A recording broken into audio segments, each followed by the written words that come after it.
हम दोनों घर वालों से चोरी कोर्ट मैरिज करने के बाद अपने अपने घर आ गए।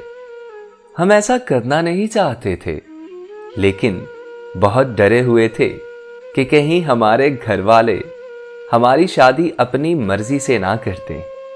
ये कहानी एक लड़की और लड़के की है, जिसके बारे में लड़की बताती है कि निकाह के बाद वो मुल्क से बाहर चला गया। मुझे उसने बोला कि मैं तुम्हें भी वहां बुला लूंगा, बस एक बार मुझे जाने दो। कुछ वक्त गुजरा तो उसके घर से उसी की शादी का कार्ड हमारे घर आया। मैंने तो रोना शुरू कर दिया। उससे बात की तो वो अभी बाहर ही था, और जब मैंने उससे पूछा तो वो कहने लगा कि अब मेरे घर वाले शादी करना चाहते हैं तो शादी तो करनी पड़ेगी ना। मैंने बोला हाँ ठीक है, फिर मैं लड़की को हम दोनों की शादी का बता देती हूँ। अगर वो लड़की और उसके घर वाले फिर भी शादी करना चाहते हैं तो मुझे कोई एतराज नहीं, पर मुझे मेरे हुकूक तो दोगे ना। मेरी ये बात सुनकर उसने मुझसे बात करना ही बंद कर दी।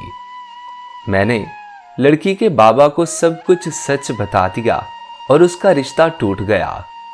उन्होंने लड़की की शादी कहीं और कर दी। अब वो लड़का मुझसे नफरत करने लगा और उसके घर वाले भी मुझे शदीद नापसंद करने लगे। मैं उसको दिन में 50-50 दफा कॉल्स करती हूँ, पर वो बात ही नहीं करता। बहुत तकलीफ होती है मुझे। पहल तो मैं बहुत रोती थी, फिर एक दिन उसने मुझे तलाक भेज दी। उस दिन मैं मुकम्मल टूट गई। आज मैं अपना कसूर तलाश करती हूँ कि मैं अकेली कहाँ गलत थी। क्या गलती थी मेरी? मोहब्बत करना, चोरी निकाह करना, मोहब्बत की खातिर घर वालों को धोखा देना।